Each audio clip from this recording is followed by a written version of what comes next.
Hello. This is 5-minute animation warm-up. Oh man, I don't even know what I'm gonna animate because the previous animation I did, I guess I can show it, was just a little do jump over the crate thing, and you know that's cool. But I'm decided since I did that off screen, I'm gonna take care of something else now. So let me just go ahead and actually undo that. Let me only selected channels. Okay, cool. And it's gonna be the same. Like, ooh, actually, let me undo that. But so I'm gonna make my keyframes in the same spot. Just cause well, still animating on twos. So yeah, we're gonna do that real quick. Probably gonna end up needing a little bit more, so let me just add a couple extra out here. And we can adjust the distance of these keyframes later after I get those gestures down. But for now, I'm gonna be drawing on the visible one. Let's see. What to animate?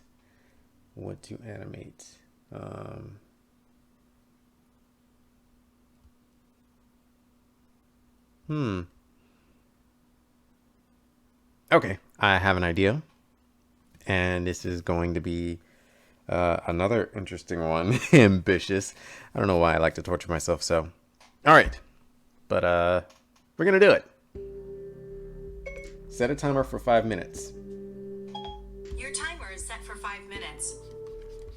Okay, here we go. And we're just gonna really rough in the concept here. Oh yeah, we're not trying to be neat at all. Boom. We can tell what that is. And yeah, next frame. Do the same thing. Boom, boom, boom, boom, boom. See, there we go. Now the onion skin.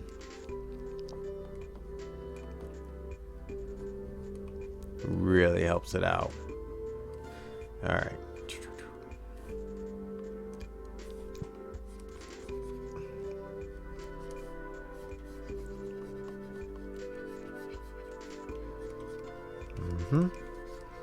I may, do some background music.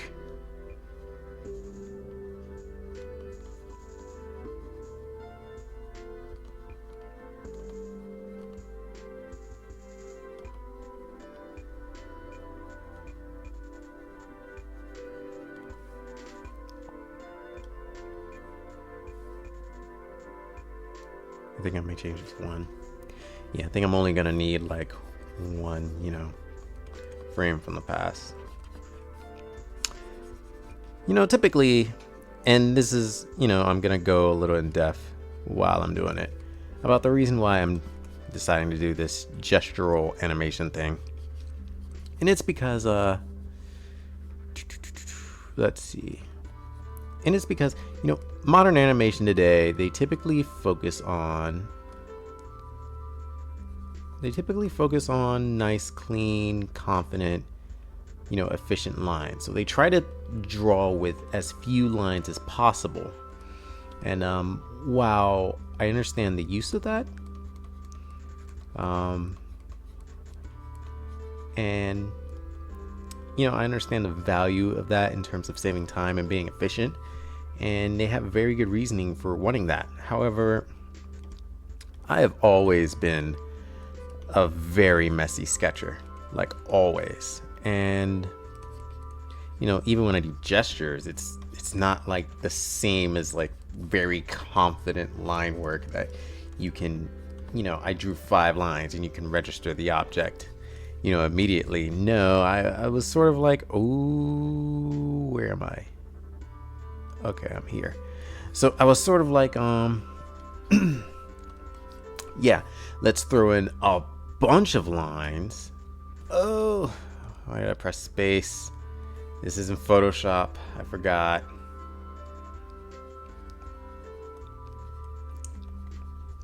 But anyway, so I draw like a bunch of like really messy lines, and I just kind of run with that and sort of turn my messy lines into legible, sketchy lines. See, my form is just getting better already.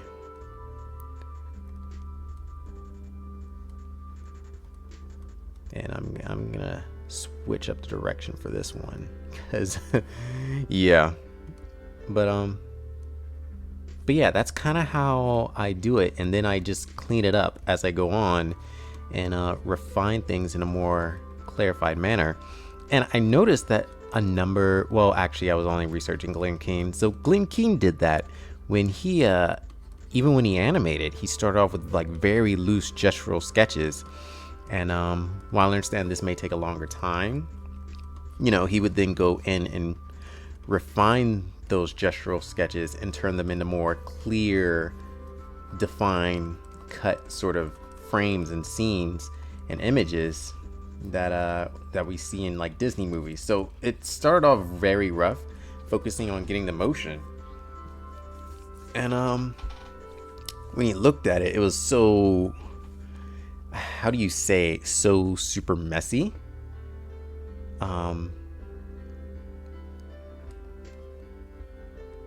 And it was super messy, and it was tough to like tell what was going on with it, but it was somehow fascinating at the same time. And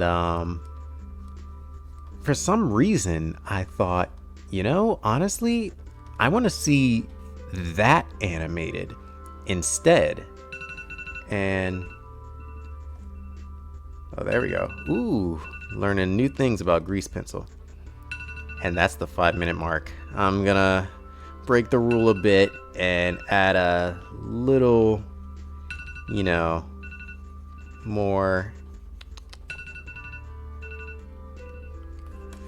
a little more detail on that. Okay, so stop on that. So yeah, I'm gonna talk about this a bit. So yeah, and then I was looking at it and I was like, honestly, I want these gestural lines. I want to see those animated. I want to see what we would see if we were to see that animated. How amorphous would it be? How different would the movement be when you didn't like refine it and constrain it to like a human figure? Imagine the fluidity of Disney animations already, but it's all like this roughly impression sort of form. So I don't know, I was very interested in that, and I thought it might be fascinating. And so yeah, that's what gave me this idea to warm up with animations and do like these very quick gestures, and they actually worked out. Like, I'm not sure if you can tell, but from like the start to the next couple of frames, like the first few were a little rough and weird, but as we kept going, things got like looser and more fluid, and had more personality and a gestural feel to it. And I think that's that's cool, and that's part of what makes it a good warm-up. And it's why I'm kind of into it and going through this. So I guess I can play it. Yeah, it's not very long. I didn't get very far. Let's see, where did I get to? 11 frames? Yeah, I got to 11 frames. So that's not bad. That's not bad for like 5 minutes, actually. I was expecting, let's see, because if we're going by twos, that was like roughly 5 drawings. So I probably spent a little long on each drawing, probably like a minute, when I was trying to go for 30 seconds, but that's okay. Minute gesture drawings aren't terrible either. So yeah, I highly recommend, actually, from my feelings now, I highly recommend this exercise. Like, it's, you don't end up getting stuck with what am I actually going to draw? Like, what am I going to do? How am I going to like actually loosen up? You get like, once you decide on like an animation, it's a pretty set direction on what you're going to be drawing and how these illustrations are going to go together. Also, it's a great way to loose you up. It's not hard to find the next direction for the next one, and you don't get that. And it's good if you don't want the stiffness of like copying what you draw. So there's a key difference between doing this and life drawing.